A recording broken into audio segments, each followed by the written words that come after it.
Selamat datang di channel Syiar Kalam FM. Bismillahirrahmanirrahim. Assalamualaikum warahmatullahi wabarakatuh. Alhamdulillah wassalatu wassalam ala Rasulillah wa ala alihi wassahbihi wa man walah wattaba'a hudah wa ba'd. Allahumma akhrijna min dhulumatil wahn wa akrimna binuril fahm waftah alaina bima'rifatil ilm وسهل أخلاقنا بالحلم واجعلنا ممن يستمعون القول فيتبعون أحسنه سبحانك لا علم لنا إلا ما علمتنا إنك أنت العليم الحكيم ولا حول ولا قوة إلا بالله العلي العظيم اللهم علمنا ما ينفعنا وزدنا علما وبعد صباح الخير.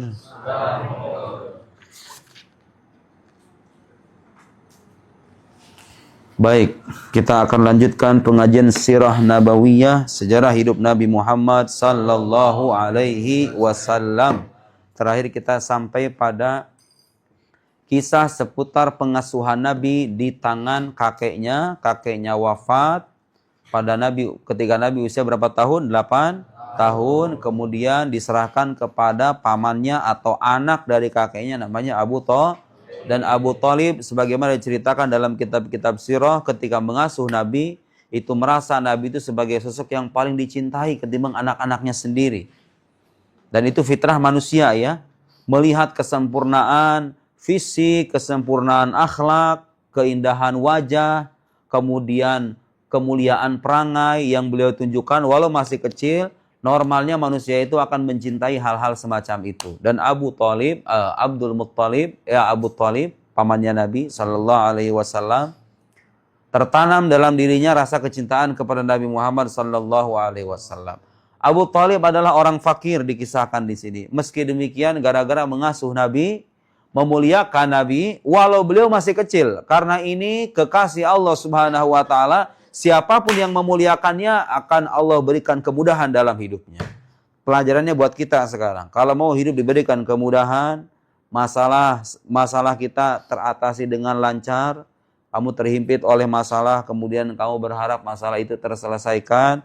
Di antara ajaran yang diajarkan oleh para ulama, apa katanya? Banyak membaca salawat kepada Nabi Sallallahu Alaihi Wasallam. Abu Thalib fakir gara-gara gunus Nabi, wassa'allahu rizqah, Allah lapangkan rezekinya. Dan Nabi ketika dalam pengasuhan Abu Thalib, setelah kakeknya wafat, berpindah ke Abu Thalib. Selama pengasuhan Abu Thalib, apa katanya? Qani'an bima qasamahullah, senantiasa puas, rela, dan ikhlas dengan apa yang diberikan oleh Allah. Gak suka menggerutu kalau dikasih makan. Sekarang kita jumpai anak-anak kayak begitu. Apa ini kurang enak? Ya enggak? Nggak ada itu cerita begitu. Dan Nabi itu diantara akhlaknya apa? Beliau itu sepanjang hayatnya tidak pernah membenci dan berkata-kata buruk tentang suatu makanan. Kalau beliau dikasih makanan dan nggak suka, ditinggalkan. Bukan diomongin, nggak enak. Sering nggak ngomong kayak gitu? Nggak enak nih. Jadi seandainya kalau makanan punya perasaan, kamu omongin kayak gitu, sakit hati nggak dia? Hati lah. Ya kan? Nabi itu kepada hewan, kepada makhluk hidup, kepada binatang, kepada benda mati, kepada makanan sekalipun tidak pernah mengeluarkan kata-kata yang buruk. Tidak pernah menghina, tidak pernah merendahkan. Sejak masa kecilnya, apalagi ketika sudah menjadi utusan Allah Subhanahu wa Ta'ala. Pelajaran buat kamu ya, jangan suka menghina makanan. Itu tanda kadang-kadang ketika orang menghina makanan, padahal itu makanan layak untuk dimakan, tanda dia nggak bersyukur. Ya kalau cuma bilang kurang garam, nggak jadi masalah deh.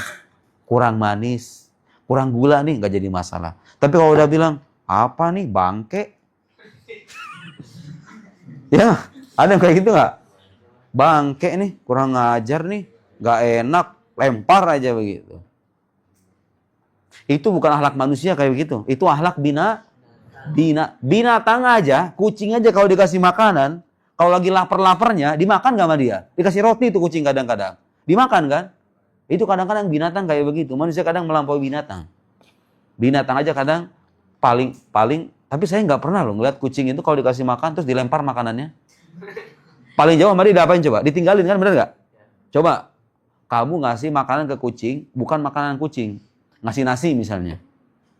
Atau dia ngasih roti. Kan jarang kucing suka roti, ya nggak? Tapi kalau dia nggak suka, apa coba yang dilakukan sama kucing gitu? Apa yang bagus? Apa? Ditinggalin. Dilempar nggak sama dia rotinya? Ah, dasar kurang aja ngasih roti. Kayak gitu nggak pernah kan? Yang nggak berucap sih enggak. Tapi dengan kakinya dia suka ngelempar makanan nggak? Ditinggalin, bener nggak? Anjing, kalau anjing kayak gitu juga nggak anjing? Sama kan kayak gitu kan? Kalau dikasih makanan nggak suka tuh apa yang dilakukan sama hewan itu? Ya udah ngelewas begitu, ditinggalin begitu aja. Manusia gimana? Protes. Berkata-kata yang kurang pantas. Nabi Shallallahu Alaihi Wasallam tidak pernah punya akhlak semacam itu. Baik, sekarang kita akan masuk ke fase selanjutnya, yaitu ketika beliau menggembala kambing orang-orang Mekah. Ingat, dengarkan. Siap-siap yang ngobrol. Ini di belakang. Maafi kalam. Gak ada yang ngobrol. Halaman 9 ya. Nomor 6. Ra'yuhul ghanam. Apa artinya ghanam? Kambing. Wasafratuhul ula ila Syam. Penggembalaan kambing yang dilakukan oleh Nabi maksudnya ya. Wasafratuhul ula ila Syam, dan perjalanannya yang pertama ke negeri Syam. Negeri Syam itu yang sekarang menjadi negara Palestina, Suriah, Yordan, itu Syam. Dulu namanya negeri Syam, luas.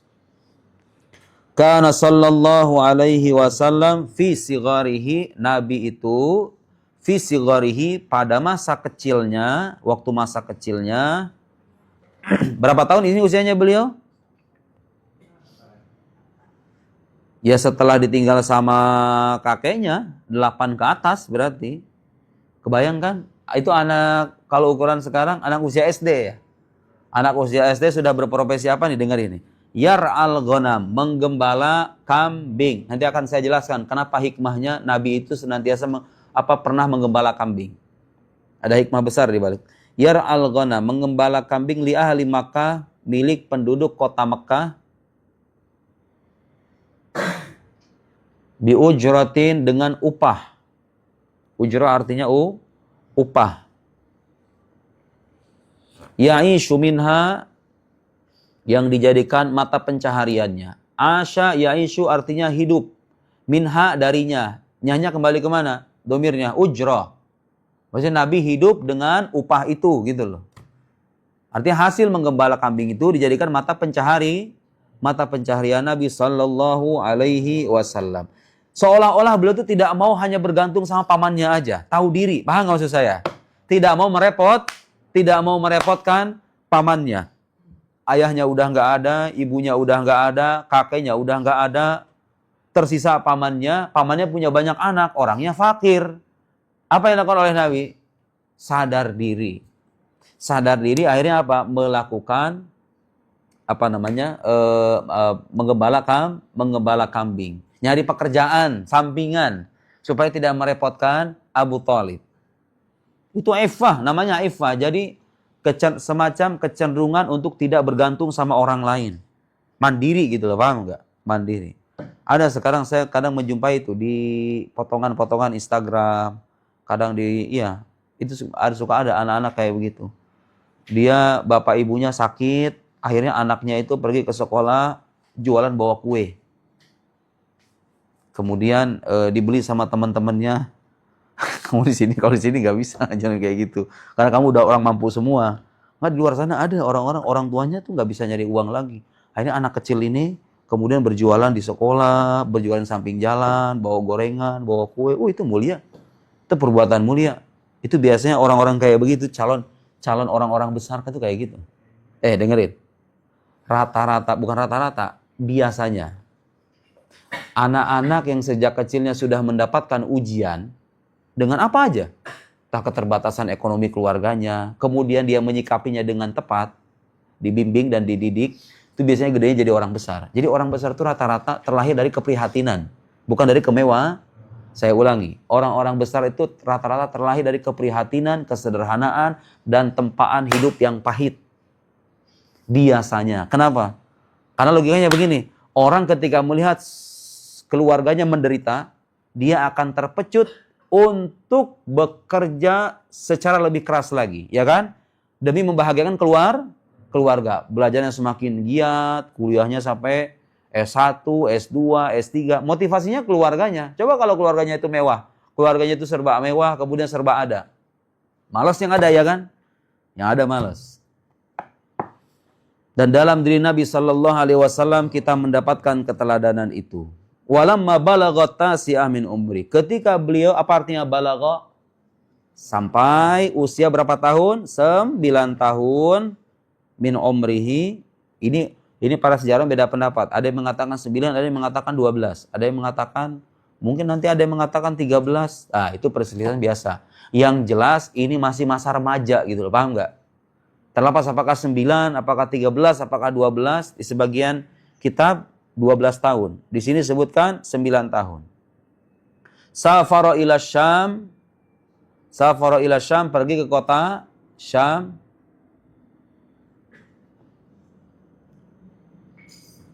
Ma'amihi Abi Thalib, bersama pamannya Abu Thalib, bitijaratin, untuk berdagang. Dengan suatu perdagangan. Tijarat itu artinya perdagangan. Nabi pergi ke kota Syam untuk berdagang bersama siapa? Paman. Lihat. Kamu lihat episode kehidupan dari awal sampai akhir itu. Ya ima ujian atau kerja keras, ya kan? Dari sejak dalam kandungan diuji ayahnya nggak ada. Ketika lahir, ya ayahnya nggak ada. Kemudian ibunya disusul ibundanya wafat. Ketika ibundanya wafat, diserahkan kepada kakeknya nggak lama kemudian wafat, serahkan kepada pamannya hidup fakir, mau tidak mau harus mencari penghasilan tambahan, akhirnya berdagang. Beliau ikutan berdagang, bukan diam di rumah. Kalau misalnya ada di antara kamu yang punya nasib mirip-mirip, orang tua udah nggak ada, kamu diasuh sama paman dan bibi, misalnya. Terus kamu ngelihat paman bibi kamu tuh anaknya banyak, 3, 4 misalnya. Kamu masuk 1 tuh jadi 5. Sementara kalau mengandalkan penghasilan paman kamu 2 nggak cukup. Dan kamu bisa nyari pekerjaan. Kalau seandainya pekerjaan tidak mengganggu sekolah, lakukan. Itu perbuatan yang mulia. Bukan memutus. Jadi melatih diri supaya tidak bergantung kepada orang lain, itu perbuatan yang mulia. Dengan cara itu tadi. Walamma qaruba min Busra, ketika beliau dekat dari kota Busra, ini udah sampai Syam nih, Busra ini udah ada di daerah Syam, ya, di negeri Syam. Ra'ahur rahib Bahira, dilihat oleh seorang pendeta bernama Bahira. Sebagian orang nyebutnya Buhaira. Buhaira itu kalau di Mesir nama susu. Ada susu namanya Buhaira. Susu favorit saya Buhaira. Di sini Bahira. Ra'ahur rahib Bahira, beliau dilihat oleh rahib Bahira, fa akhbara ammahu. Kemudian Bahira mengabarkan siapa? Jadi mengabarkan siapa? Pamannya. Ammahu, kepada pamannya. Bahira mengabarkan maksudnya. Bahira mengabarkan ke pamannya Nabi. Nabi bersama pamannya sampai ke daerah Busra. Kemudian ada seorang pendeta namanya Bahira. Dilihat, ditatap, ditelak-telak begini. Panggil pamannya. Mengabarkan sesuatu ke pamannya. Apa yang beliau kabarkan? Bi annahu sayakunu akhiral anbiya, bahwasanya beliau akan menjadi nabi akhir zaman. Sallallahu alaihi wasallam. Nabi akhir zaman munculnya paling akhir, tapi derajatnya paling mulia. Ingat itu baik-baik. Nabi Muhammad dimunculkan terakhir, bukan berarti derajat beliau itu ada di akhir, justru kebalikannya. Terkadang Allah mengakhirkan sesuatu dengan tujuan untuk menunjukkan kemuliaannya di atas yang lain. Tolong ditutup itunya. Ditutup cahaya, tutup rapat ke sebelah sini. Yang tidur bangunin. Berdiri kamu tong, ditutup tolong.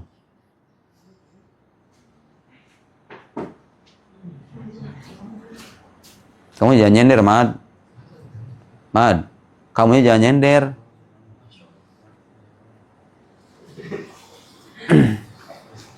Fa akhbara amma bi anna sayakunu akhiral anbiya wa talaba minhu ay yarji'a. Wa talaba, dan siapa yang meminta? Talaba yang meminta. Siapa yang meminta? Bahira. Bahira meminta siapa? Meminta pamannya ay yarji'a bihi, agar membawa Nabi pulang. agar membawa Nabi pulang, ayarji'a bihi, agar membawa Nabi pulang, khaufan alaihi, karena khawatir atas keselamatannya. Khaufan artinya khawatir atau takut. Takut akan keselamatannya. Min aduwin, dari gangguan musuh. Adu artinya apa? Musuh, enemy. Siapa musuhnya? Orang Yahudi. Orang Yahudi sudah tahu kalau akan ada nabi akhir zaman yang kemunculannya akan berawal dari kota Mekah. Yataraqqabuhu, yang mengawasinya. Yataraqqab artinya mengawasi. Mengintai atau mengawasi. Musuh yang mengintainya atau mengawasinya. Wa qad istadalla ala nubuwatihi, dan dia membuktikan atas kenabiannya. Siapa ini? Bahiro membuktikan kenabian Nabi Muhammad sallallahu alaihi wasallam bi alamatihi. Apa artinya alamat? Dengan ciri-ciri atau tanda. Makanya tempat tinggal kita itu disebut alamat. Alamat kamu di mana? Tahu nggak alamat itu bahasa Arab loh. Alamat itu apa artinya?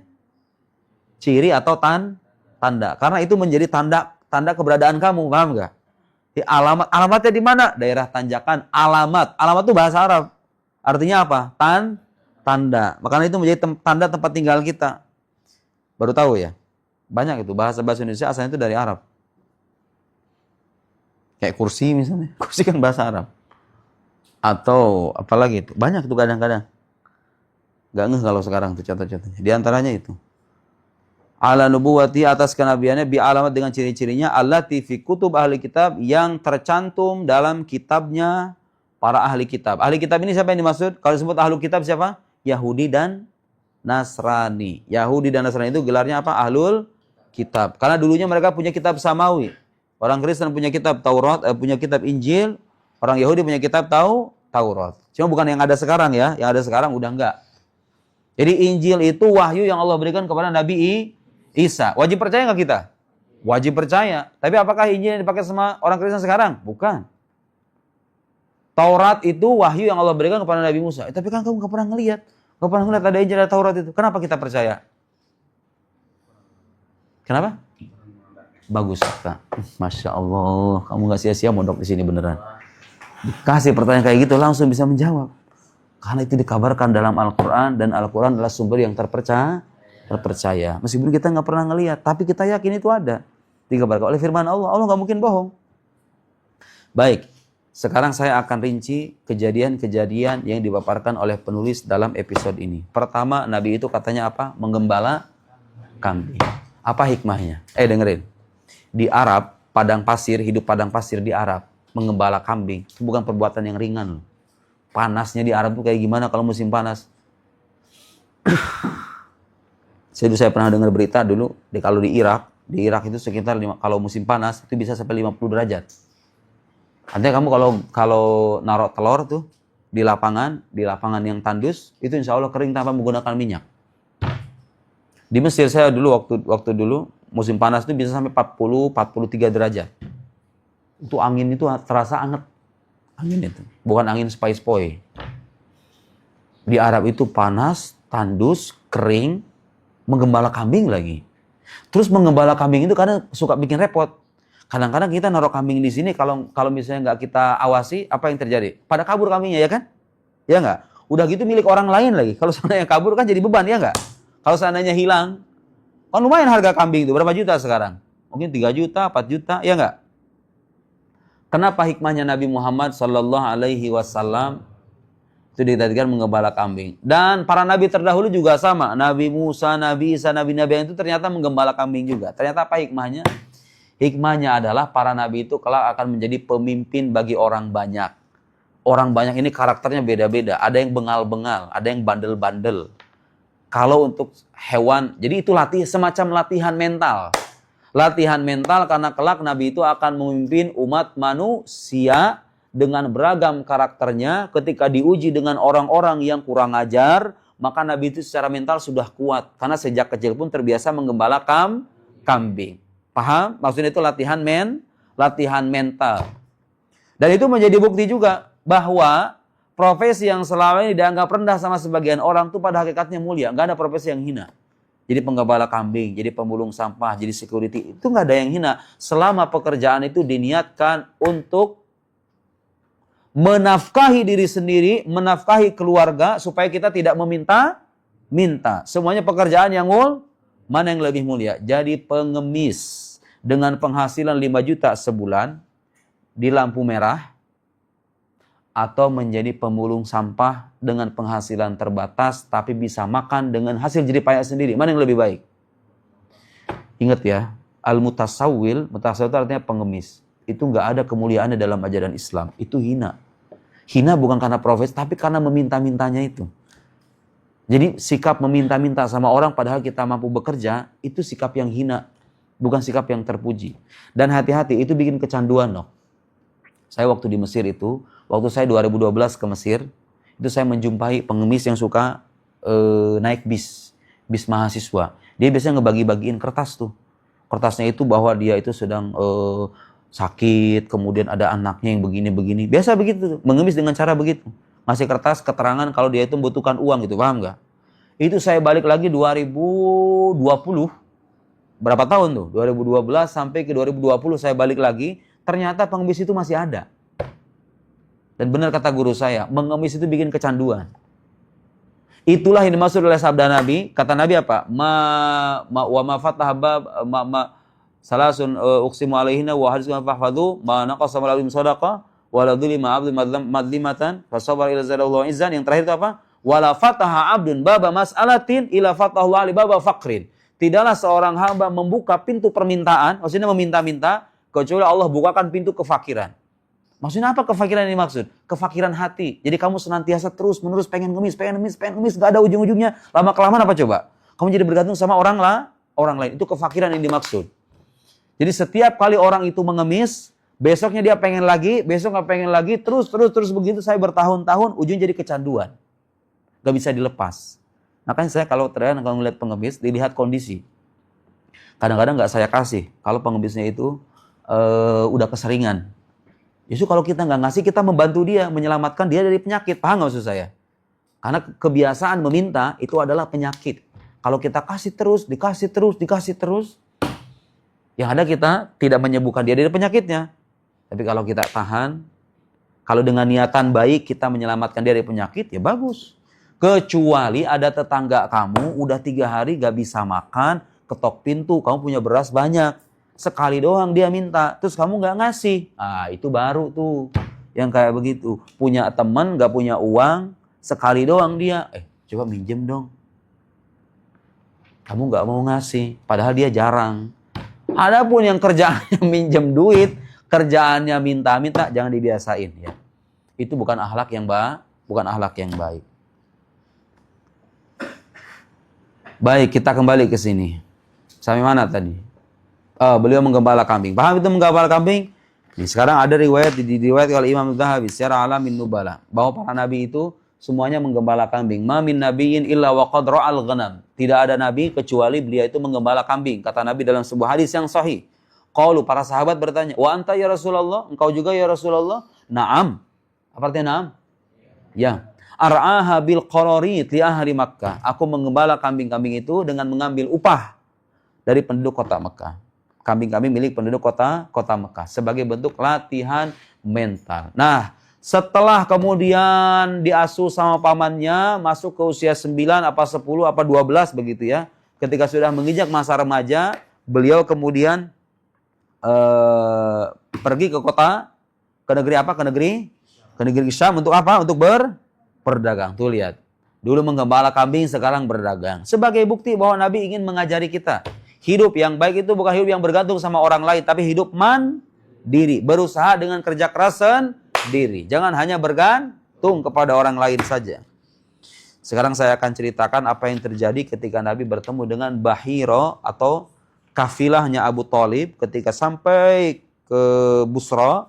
Di sana ada Bahiro, di sini diceritakan dalam kitab Yaumiyat. Dengerin semuanya. Sini.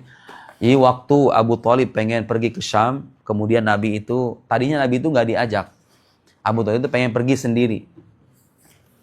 Nah, ketika Abu Talib udah bersiap-siap ingin pergi ke kota Syam, ta'allaqa bihi Sayyidina Muhammad. Nabi itu megang bajunya Abu Talib. Abu Talib pengen berangkat sendirian ke kota Syam. Nabi seolah-olah nggak mau ditinggal, persis kayak anak kecil yang nggak mau ditinggal. Pegang tangan kakeknya, pamannya. Walam yakun qad khattata li khuruji mau. Sementara Abu Talib itu sebelumnya nggak ada rencana keluar sama Nabi, pergi sama Nabi. Faraqqalahu Abu Talib. Abu Talib ketika melihat Nabi seorang diri itu kemudian megang bajunya, kemudian pengen ikut. Akhirnya Abu Talib merasa terenyuh. Raqqa itu artinya terenyuh. Wa qala. Kemudian berkata Abu Talib, wallahi la akhrujanna bihi ma'i wa la yufariquni abadan. Demi Allah dia akan keluar bersamaku. Dia tidak akan pernah berpisah denganku. Saking cintanya Abu Talib. Sampailah kemudian di daerah namanya apa tadi? Busra. Nah, tapi dengan kafilah ya, dengan kafilah. Wa fihi wasal, disebutkan di sini ini hari ke-70, hari Senin. Tuh, hari Senin. 21 Jumadal Akhirah 22 Maret 583. Wa fihi wasal rakab tujar Quraisy wa fi Abu Talib wa Sayyidina Muhammad ila masyarif Busra. Sampai di kota Busra. Min ardi Syam wa ala tariq rahib ismuhu Bahira. Di tengah perjalanan ada seorang pendeta namanya Bahira. Lahu sauma'ah, dia punya tempat ibadah, gereja. Ada gereja dan Bahira itu bermukim di situ. Falamma nazalu qariban minhu. Nah, ketika kafilahnya Abu Talib, kafilah paham enggak maksudnya kafilah? Rombongan. Rombongan Abu Talib itu dekat dengan gereja itu, wa kanu katsiran ma yamurruna bihi fala yukallimuhum. Nah, dengerin. Jangan ngantuk. Jangan tidur pagi. Cepetan. Lihat sini. Mau saya berdiriin, jangan ngantuk.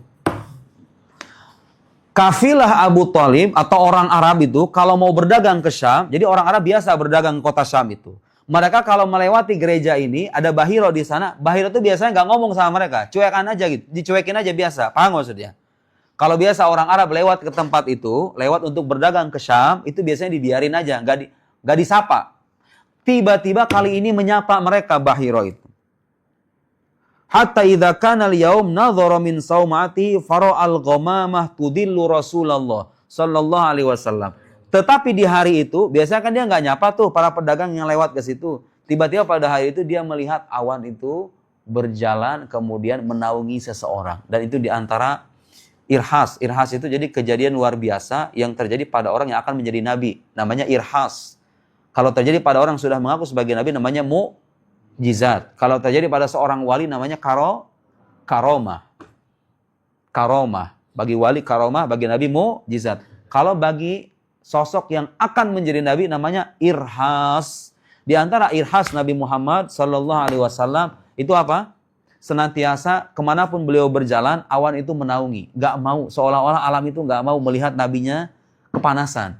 Berjalan terus. Bahira melihat dari kejauhan, beda.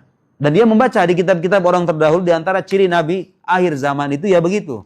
Ketika dia berjalan, matahari awan itu kemudian senantiasa menaunginya.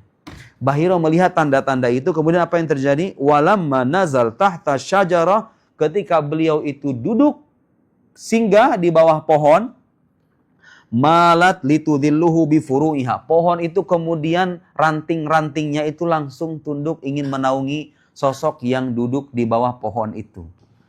Jadi awan berjalan, pohon pun ingin menaungi itu. Alam semesta itu cinta semuanya sama Nabi Muhammad sallallahu alaihi wasallam. Fasana lahum Bahira rahib ta'aman katsiran. Bahira kemudian membuat makanan, jamuan. Mampir dulu sini semuanya, mampir. Diajak mampir sama Bahira, dibuatin makanan. Karena dia penasaran. Itu benar nggak sosok yang dikabarkan dalam kitab-kitab kuno bahwa dia Nabi akhir zaman? Dia penasaran. Dipanggillah itu kafilah Abu Talib. Kemudian berkatalah kepada mereka, Inni qad sana'tu lakum ta'aman ya ma'syara Quraisy. Orang-orang Quraisy, aku sudah membuatkan jamuan makanan buat kalian. Fa'ana uhibbu an tahdhuru kullukum, saghirukum wa kabirukum, abdukum wa hurrukum. Saya berharap kalian semuanya hadir. Mau anak kecil, mau yang dewasa, kakek-kakek, tolong semuanya hadir menghadiri jamuan saya ini. Kata siapa ini? Bahira. Qala rajulun minhum. Berkata salah seorang laki-laki di antara mereka, di antara rombongan itu bilang, Wallahi ya Bahira, innalaka la sya'nan al-yawm. Bahira, kamu nggak biasanya, kayaknya ada sesuatu nih hari ini. Paham nggak? Biasanya kan nggak disapa, ya nggak? Biasanya nggak disapa, kok kali ini tiba-tiba dikasih jamuan makanan. Wallahi ya Bahira, innalaka la sya'nan al-yawm. Kamu nggak biasa, ada sesuatu kayaknya hari ini. Ma kunta tasna hadza bina wa qad kunna namuru bika katsiran. Kamu nggak pernah melakukan hal ini sebelumnya, padahal kita udah sering lewat sini nih. Udah sering, tumben-tumbenan. Fama sya'nuka al-yawm. Ada apa hari ini Bahira? Kira-kira begitu. Qala Bahira. Bahira kemudian berkata, "Shadaq." Benar. Memang saya pertama kali melakukan ini. Qad kana ma taqul. Yang kamu katakan itu memang benar. Walakinnakum dhaifun wa qad ahbabtu an ukrimakum wa asnalakum tu'aman fatakulu kullakum. Tadi bacanya kullakum ya. Kullakum saghirakum wa kabirakum abdakum wa hurrakum.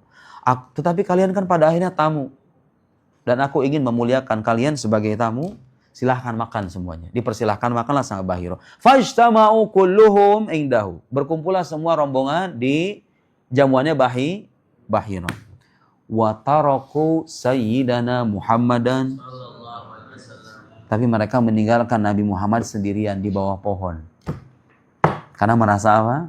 Merasa ini anak kecil. Sementara ini orang dewasa. Suka ada kan sekarang kayak begitu. Kalau ada rombongan bawa anak kecil mah gak usah ikut, ya nggak? Bener nggak? Sama orang dulu juga kayak gitu tuh. Anak kecil gak usah ikut. Ditinggalin Nabi Muhammad di bawah pohon. Fajalasa tahta syajarah. Beliau duduk di bawah pohon. Falamma nadhara ilaihim Bahira walam yara ma yurid qala. Ketika Bahira ngelihat ditelak-telak begini, mana ini orang yang saya cari? Mereka udah masuk ke ruangan pada makan, cari-cari. Yang beliau cari itu nggak ada. Sosok yang dicari oleh Bahira itu nggak ada. Akhirnya apa? Bilanglah sama orang-orang Quraisy, ya ma'asyara Quraisy, la yatakhallafanna ahadun minkum an ta'ami. Tolong jangan sampai ada satupun rombongan kalian yang nggak ikut loh ya. Dia bilang begitu Bahira sama rombongan itu. Jangan sampai ada salah seorang rombongan kalian yang nggak ikut. Terus kemudian orang-orang Quraisy itu menjawab, ma takhallafa anka ahadun yanbaghi lahu ayyatiyak illa gulaman. Gak ada yang ketinggalan kecuali satu orang anak kecil aja. Wa huwa ahdasul qaumi sinnan. Itu yang paling kecil di antara kami. Fatakhallafa fi rihalihim. Maksudnya Nabi Muhammad sallallahu alaihi wasallam. Apa jawaban Bahira? La taf'alu. Jangan. Ud'u. Apa artinya ud'u? Panggil itu. Falyahdur hadza ta'amakum. Supaya makan sama kalian. Panggil itu. Faqala rajul min Quraisy ma'al qaum wallata wal uzza in kana lalumun bina ayatakhallafa ibnu Abdullah ibnu Abdul Muttalib an ta'amin bainina. Apa masalahnya sih kalau anak kecil nggak ikut? Kira-kira begitu tema bebasnya. Cuma anak kecil doang yang nggak ikut. Nah kemudian Bahira singkat cerita dibawalah Nabi ke ruangan itu. Kemudian falam mara'ahu Bahira ja'ala yatafahhas. Ketika bertemu dengan Nabi dilihat ditelak-telak mana tanda-tanda kenabiannya. Terus dilihat begini. Wa qad kana yajid sifatahu fil kutub. Beliau sudah membaca sifat-sifat Nabi akhir zaman itu di kitab orang terdahulu. Falamma faragu an min ta'amihim wa tafarraqu. Nah, ketika udah terpencar, ini mereka udah pada kelar makan. Qauma ilaihi Bahira faqala lahu. Menyapalah Bahira itu menyapa Nabi Muhammad sallallahu alaihi wasallam. Apa yang dikatakan Bahira? Ya gulam, as'aluka bihaqqillah wal uzza illa ma akhbartani amma as'alaka an. Wahai anak muda, maksudnya Nabi Muhammad sallallahu alaihi wasallam, ditanya sama Bahira. Demi Lata dan Uzza.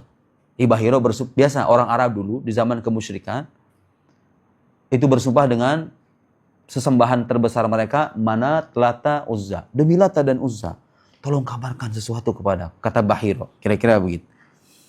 Tahu jawaban Nabi Muhammad ketika mendengar Bahira bersumpah dengan Lata dan Uzza? Jawaban Nabi Muhammad, la tas'alni billata wal Uzza syai'an, fa wallahi ma abghadtu syai'an qattu bughdahuma. Tolong Bahira, jangan sekali-kali bersumpah di depanku dengan nama Lata dan Uzza. Demi Allah tidak ada sesuatu yang paling aku benci selain dua makhluk itu.